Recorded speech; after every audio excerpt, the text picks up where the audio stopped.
My name is Piyadashni. Hereafter, I am going to convey this committee assignment. Committee assignment refers to the method in which the trainees are asked to solve an actual organizational problem. In committee assignments, trainees have to work together in a team and offer solution to the problem.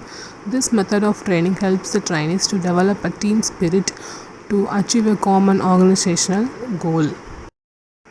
So the advantages, it improves employees interrelationship and builds team spirit and deals with the organizational problem.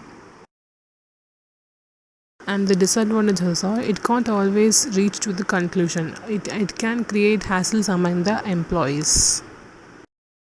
Apprenticeship training. It is one of the oldest forms of training. The new worker is appointed as an apprentice. He is placed under the charge of qualified senior worker. The apprentice learns the methods of work by observing and assisting their senior. In skilled trades, apprenticeship training is the most common. Electricians, machinemen, and plumbers usually learn their job through such training. The period of apprenticeship training may be different from job to job. It may be anything between 2 and 5 years.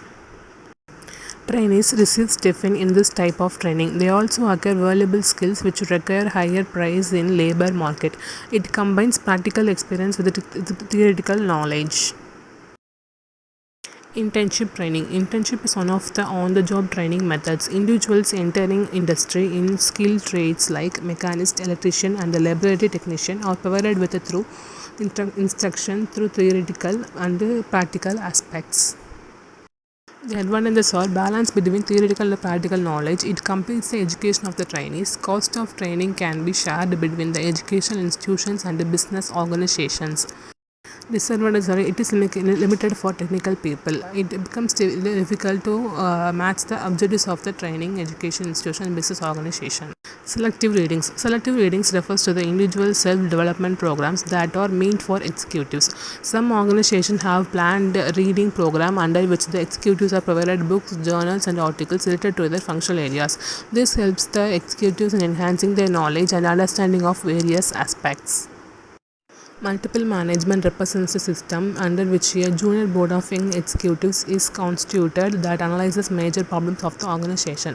The junior board makes recommendations to the board of directors after analyzing the major problems. In this method, the young executives learn decision-making skills and the board of directors receives the benefit of wisdom of the executive team. Moreover, in the long run, the vacancies in the board of directors can be filled by these junior board members. Self-instructional mode of learning implies learning through self-guidance with the help of various resources. It is a self-initiated process that has to be taken up by the trainees. In self-instructional mode, trainees can learn at their own pace without face-to-face interaction with the instructor. The most important merit of self-instructional mode of learning is that it can be taken up at one's own pace as and when the trainees wants to learn.